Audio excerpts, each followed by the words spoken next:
Quem sou eu para que o grande receba-se e pedir em mim encontro seu amor por mim, seu amor por mim. Que Deus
Olá, irmãos, que a graça e a paz do nosso Senhor Jesus esteja com todos vós.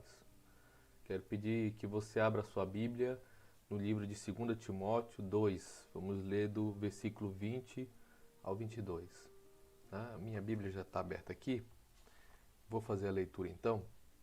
O contexto é que Paulo está fazendo recomendações a Timóteo, né, sobre o Evangelho, sobre a igreja. E ele, no versículo 15, diz: procura apresentar-te a Deus aprovado como obreiro que não tem de se envergonhar, que maneja bem a palavra da verdade.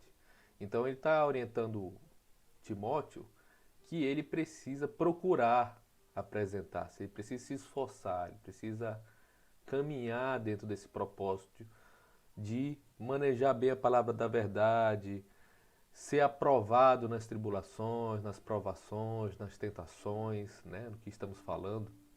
E no versículo 20 ao 22, eu vou ler aqui, vocês podem acompanhar. Diz assim: ora, numa grande casa não há somente utensílios de ouro e de prata, há também de madeira e de barro, alguns para honra, outros, porém, para desonra. Assim, pois, se alguém a si mesmo se purificar destes erros, será utensílio para a honra, santificado e útil ao seu possuidor, estando preparado para toda boa obra. Foge, outrossim, das paixões da mocidade. segue a justiça, a fé, o amor e a paz com os que de coração puro invocam o Senhor. Então ele está colocando que na igreja, numa casa, há utensílios para honra e para desonra. Mas ele diz, olha, se alguém a si mesmo se purificar. E é interessante isso. Numa casa, num lugar, na igreja, numa família, sempre, infelizmente, vai ter utensílios, né, pessoas para honra e para desonra. Mas ele diz o quê? Se alguém a si mesmo purificar, o que quer dizer? Deus não quer que ninguém seja para desonra. Ele não planejou ninguém para ser para desonra, alguém para ser inútil, alguém para fazer algo ruim. Mas, entendendo isso, ele diz, se alguém a si mesmo se purificar, será utensílio para honra. Por isso, foge das paixões da mocidade, segue a justiça, a fé, o amor, a paz, com o coração puro invocam o Senhor. Então, se você se identifica como esse utensílio, essa ferramenta nas mãos do Senhor que vai servir para a sua honra, você se identifica como esse obreiro aprovado, você quer se apresentar a Deus de forma aprovada, você precisa manejar bem a palavra da verdade. E você precisa o quê? Fugir das paixões, fugir das tentações. E esse é o nosso tema que nós estamos tratando desde a semana passada, retrasada, né? As provações, as tentações. E hoje nós vamos terminar esse tema falando sobre tentação. Sempre há uma saída. Sempre há uma saída para a tentação. Então vamos continuar falando sobre o assunto. E o que diz aqui? É o texto que nós lemos. Fuja dos desejos malignos da juventude. Na outra versão diz: e siga a justiça, a fé, o amor, a paz, juntamente com os que, de coração puro, invocam o Senhor. Então nós existem 4 fundamentos bíblicos para derrotar as tentações. Nós já falamos sobre isso. Mas aqui eu vou falar só sobre como superar, como derrotar essas tentações. Então, primeiro fundamento, mude seu foco de atenção. Então, se você quer vencer, derrotar essas tentações, ser um utensílio de honra para o Senhor, ser um obreiro aprovado, primeiro, se você quer vencer isso, superar essas tentações, mude o seu foco. Interessante que o texto diz, fuja das paixões. Ele não diz enfrente as paixões. Ele não diz, olha, bata de frente das paixões, como ele diz, por exemplo, lá em Tiago, resistir ao diabo. Ele não diz resista às tentações no sentido de enfrentar. Ele diz o quê? Fuja das paixões da mocidade. Toda vez que você tenta bloquear um pensamento, você é empurrado mais para o fundo. Então, a tentação começa na mente. Então, resistir a um pensamento só aumenta a nossa concentração nele, né? Então, não adianta você tentar bloquear, resistir a um pensamento. Isso faz com que você pense mais nele. Então, quando você tenta resistir, esse pensamento aumenta, a nossa concentração aumenta nesse pensamento, nessa coisa errada, e isso fortalece essa sedução da tentação, que é mandada pelo diabo para nos fazer pecar, para nos fazer cair. Então, eu não vou poder bloquear, resistir a um pensamento, e toda tentação começa na mente. Resistindo, você na verdade o fortalece. Isso ocorre principalmente com as tentações. Quanto mais você combate um sentimento, mais ele consome e controla você. Você o fortalece cada vez que pensa nele. Não combata o pensamento, apenas mude o canal da sua mente e concentre seu interesse em outra ideia. Então, os pensamentos, que é onde começam as tentações, você não consegue resistir a eles. Eu não vou pensar, eu vou repreender esse pensamento, não adianta você, toda vez que você se concentra naquele pensamento, naquela tentação, você vai interiorizar mais ele, você vai se concentrar mais nele, isso vai consumir mais você e vai ficar mais forte esse pensamento. Então fuja do pensamento, fuja da tentação, fuja, não tente ficar concentrando-se naquele pensamento. Não tente, que você não vai conseguir. Você ganha ou perde a batalha contra as suas tentações na mente. O que prende sua atenção prenderá você. Então não tente bloquear pensamentos. Não tente ficar se concentrando nos pensamentos. As tentações vêm pelos pensamentos. E aí você ganha essa batalha na sua mente. Você ganha na sua mente. Então mude o seu foco de atenção. Olha só o que Jó diz aqui. Fiz acordo com os meus olhos de não olhar com cobiça para as moças. Jó entendia isso muito bem. Jó entendia que onde ele concentrava ali o olhar, ele ia concentrar o pensamento, as atenções, e isso ia fazer ele cair. Então, ele entendeu essa dinâmica. Davi disse, desvia meus olhos das coisas inúteis, dos pensamentos inúteis, das coisas inúteis, desvia os meus olhos, e a gente desvia também a mente. Então o pensamento é a base, onde você se concentra. É a base para isso. Você já assistiu um anúncio, por exemplo, de comida, ou ouviu alguém tossir? Quando você vê um anúncio de comida, você já dá uma vontade de comer ali, um desejo de comer. E é igual quando alguém tosse do seu lado, você já sente ali vontade de tossir também. Ou alguém bocejando, você já sente o desejo também de bocejar. Ou senão você já boceja. Esse é o poder da sugestão. Então todo pensamento ou algo que você se concentra, sugestiona algo na sua mente. Você tem que entender essa dinâmica das coisas. Naturalmente, nos movemos para onde dirigimos a atenção. Então, onde você está dirigindo sua atenção, sua mente, o seu olhar, o seu coração, aquilo vai dirigir você. Quanto mais você pensa a respeito de alguma coisa, com mais força ela se apodera de você. Então, fuja, mude seu foco de atenção, vire sua atenção, seu coração para outro lado.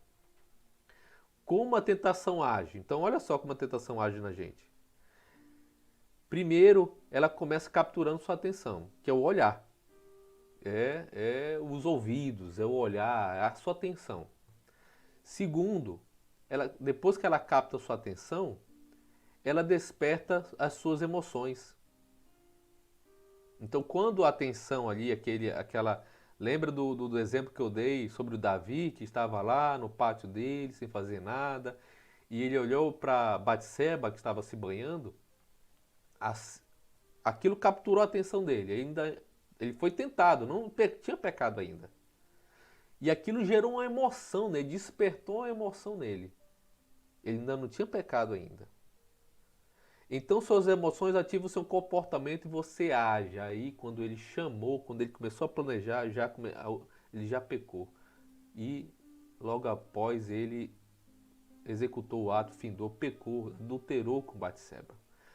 Quanto mais você se concentrar em eu não quero fazer isso, com mais força isso aprisionará sua teia.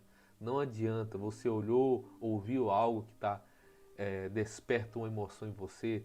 Se você ficar, eu não quero, eu não vou, meu Deus, tal, focando naquele pensamento, isso força você e aprisiona você mais ainda naquilo ali. Mais ainda naquilo. Então, quando a tentação chamar o telefone, não discuta com ela. Apenas desligue. Não discuta. Não fique trocando figurinha, vamos dizer assim, tentando pensar naquilo ali, como eu vou resolver, ai meu Deus, tal. E se for assim, porque a mente, o pecado, a sua carne vai tentar racionalizar aquele pecado para lhe convencer quando você estiver olhando para ele. Igual como Davi, a mente dele estava pensando mil coisas. Davi era um homem de Deus. Nós pensamos, não devemos pensar que ele olhou ali de bate-pronto, já pensou e já trouxe e já fez. Ele ali é um homem de Deus, era um homem de Deus. E a mente dele ali, o pecado que habita nele, convenceu ele, porque ele ficou ali detido naquilo. E ele cedeu às suas emoções. Ele cedeu às suas emoções. Mantenha sua mente em Deus. Então, como eu faço para mudar o foco? Mantenha sua mente em Deus. Pense no Senhor. Para reduzir a tentação, mantenha ocupada com a palavra de Deus e com bons pensamentos. Você derrota os maus pensamentos pensando em algo melhor. É o princípio da substituição. Você sobrepuja o mal com o bem. Então você não vai conseguir racionalizar, pensar com aquele pensamento, com aquele sentimento. Se você deixar o sentimento crescer, o pensamento permear a sua mente, aquele pensamento gerar um sentimento, aquele sentimento ficar forte, você ficar ali lutando com ele e o pensamento na sua mente e o sentimento no seu coração, você vai cair. Você não vai vencer. Por isso que Paulo está dizendo: fuja, foge. Não fica pensando, não fica sentindo e ali refém daquele negócio. Foque em Deus. Mude seu pensamento. Mude o foco da sua atenção. Então, mantenha-se ocupado com a palavra de Deus. Você derrota os maus pensamentos pensando em algo diferente. Por isso que aqui na palavra de Deus diz o que? Em Filipenses. Texto básico. Texto básico. É importante até você decorar esse texto. Finalmente, irmãos, tudo que for verdadeiro, tudo que for nobre, tudo que for correto, tudo que for puro, tudo que for amável, tudo que for de boa fama, se houver algo de excelente ou digno de louvor, pense nessas coisas, ou nisto pensai. Então, se você tiver essa reação diante das tentações, diante dos pensamentos, diante dos sentimentos, você logo mudar seu foco e começar a pensar em algo de Deus, num louvor, num versículo, em promessas do Senhor, você vai conseguir desviar o foco. E desviando o foco, você enfraquece aquela tentativa do diabo de lhe derrubar. Então mude o foco, não tem como. Por isso que você tem que decorar textos bíblicos. A gente vai falar um pouco mais sobre isso. Você precisa ter músicas, louvores ao Senhor, hinos no seu coração, na sua mente e no seu coração. Por isso que você tem que estar todo o tempo o quê? Com essas coisas na sua mente. E como é que essas coisas entram na nossa mente? A gente falando, a gente ouvindo, a gente vendo. Não tem como essas coisas entrar na nossa mente se não for por meio dos nossos olhos, dos nossos ouvidos.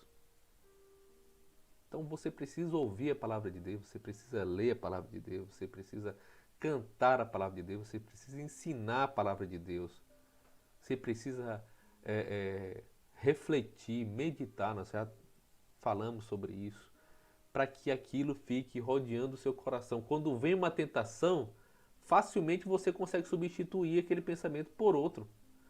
Facilmente você consegue cantar um louvor, facilmente você consegue mudar seu foco, e aí aquele pensamento, aquele sentimento não consegue enraizar e lhe fazer cair. Não consegue. Segunda coisa, é segundo método aqui, segunda forma de você conseguir vencer, fundamento para você vencer a tentação. Revele sua luta a um amigo maduro ou a um grupo de apoio. Revele. Olha só, você precisa ao menos de uma pessoa com quem possa abertamente partilhar sua luta. Pelo menos uma pessoa de confiança você precisa ter para revelar suas lutas, para revelar, para partilhar suas dificuldades. Eclesiastes diz o quê? Deixa eu tirar aqui. É melhor ter um amigo do que ficar sozinho. Se você cai, seu amigo pode ajudá-lo a levantar-se. Mas se você cai sem ter um amigo por perto, está realmente em dificuldades. Então, se você está sozinho, você vai cair nas tentações. Porque muitas vezes aquela tentação é muito forte. Às vezes aquela tentação você já está vivendo aquilo ali há algum tempo e aquilo ali é muito forte para você. E esse aqui é o segundo passo, quando você não consegue fazer aquele primeiro passo, de você conseguir vencer a tentação, mudando o foco, tal, você precisa de um amigo, porque muitas vezes você está fugindo, está se santificando, abandonando um hábito pecaminoso, e aquilo ali ainda é muito presente na sua vida. Você precisa ter alguém para você compartilhar, para alguém lhe ajudar. Se você está perdendo a batalha contra um mau hábito persistente, você precisa, uma tentação, um vício, que está emperrando muitas vezes esse seu ciclo de crescimento, você fica nessa intenção, fracassando, se culpando, eu quero ficar bem, mas eu caio e fica se culpando. Se você está nesse ciclo, isso não irá se recuperar por conta própria. Então, nós todos temos algo, pecados, dificuldades, que a gente não consegue lidar com eles sozinhos. Então, você realmente quer ser curado daquela tentação persistente, que segue derrotando continuamente? Então, a solução é: não reprima, confesse. Não reprima isso. Não esconda isso. Conheça alguém, vá até alguém maduro. Não oculte isso, exponha. Quem quer que as coisas sejam ocultas? Quem quer que as coisas sejam reprimidas? O diabo. Porque tudo aquilo que está reprimido, que está oculto, ele tem controle. Expor seus sentimentos é o início da cura. Expor seus sentimentos é o início da cura. Esconder a dor só intensifica. Os problemas crescem na escuridão. Então tire as máscaras, pare de fingir ser perfeito e venha para a liberdade. Tudo aquilo, olha só, Satanás quer que você pense que seu pecado e sua tentação são exclusivas e por isso você deve mantê-las em segredo. A verdade é que estamos todos no mesmo barco, todos combatemos as mesmas tentações e o diabo quer fazer você pensar que ninguém vai entender você, ninguém vai compreender você, ninguém vai lhe ajudar. Na verdade é o contrário que acontece. Quando a gente expõe as nossas dificuldades, as pessoas elas têm outra visão sobre nós, porque a Bíblia diz que todos pecaram e todos nós sabemos. Todos nós sabemos que as pessoas têm lutas, têm pecados. Então quando você vê aquela pessoa que diz que não tem problema nenhum, que está tudo bem, a gente fica com o pé atrás, a gente fica, poxa, essa pessoa não está sendo verdadeira, porque todo mundo tem problema. Não quer dizer que você tem que sair revelando sua dificuldade para todo mundo. Mas você tem que deixar claro, não, eu tenho minhas lutas. E eu tenho as minhas pessoas que eu compartilho e estão me ajudando. O motivo pelo qual escondemos nossos pecados é o orgulho. Então o orgulho leva a gente a esconder as nossas dificuldades. Queremos que os outros pensem que temos tudo sob controle. A verdade é que qualquer assunto sobre o qual você não possa falar já está fora de controle. Qualquer assunto que você não possa falar já está fora de controle. Olha o que diz Tiago aqui 5,16. Vamos ler.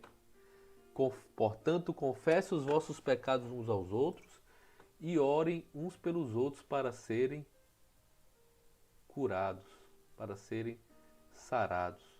Então, quando eu confesso, eu sou curado. Eu quero repetir isso aqui que eu falei.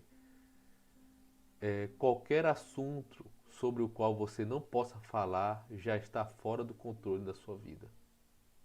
E você não pode falar para ninguém, está fora de controle. Quer dizer que já é algo que você precisa de ajuda. Problemas com finanças, casamento, crianças, problemas com pensamentos pecaminosos, sexualidade, pornografia, hábitos secretos ou qualquer outra coisa. Se você pudesse resolvê-los por conta própria, já teria feito. Mas não pode.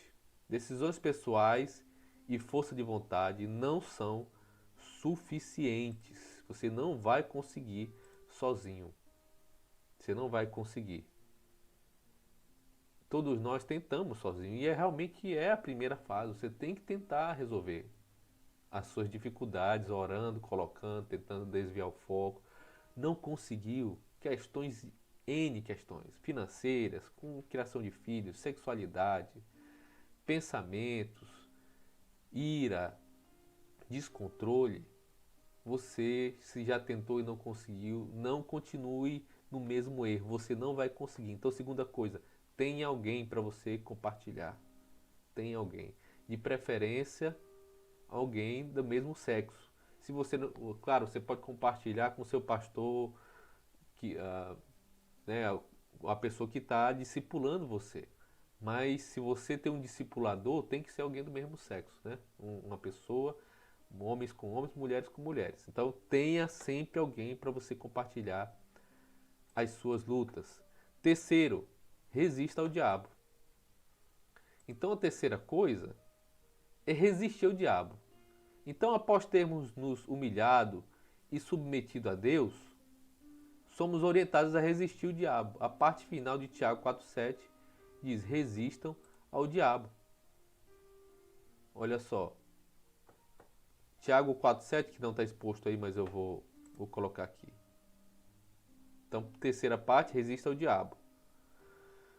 E Tiago 4,7 diz o quê? Entreguem-se a Deus, submetam-se a Deus e resistam ao diabo e ele fugirá de vós. Então eu devo resistir. Depois que eu me humilhei a Deus, eu devo resistir ao diabo. Então como podemos resistir? Como podemos resistir ao diabo?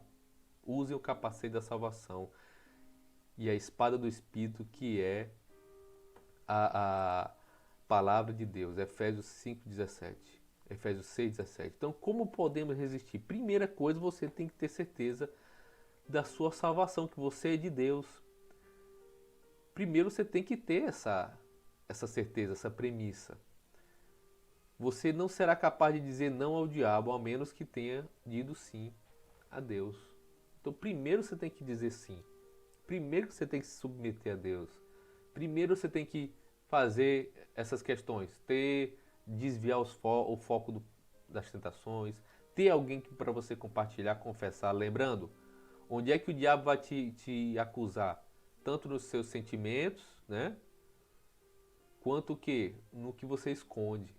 Então, se você desvia do foco, se você tem alguém que você compartilha, o ataque dele vai ser cada vez mais fraco. E enquanto você estivesse nessa situação, humildemente na presença de Deus, você tem que enfrentar esses ataques do inimigo. Então, olha só. Se você é crente, Satanás não pode obrigá-lo a fazer coisa alguma. Você pode apenas sugerir. O diabo vai ficar sugerindo a você. E, segunda coisa, o que nós devemos fazer? Você deve usar a palavra de Deus como arma contra Satanás. Jesus deu o exemplo dessa atitude quando foi tentado no deserto. Toda vez que Satanás sugeriu uma tentação, Jesus reagiu citando as Escrituras. Todas as vezes.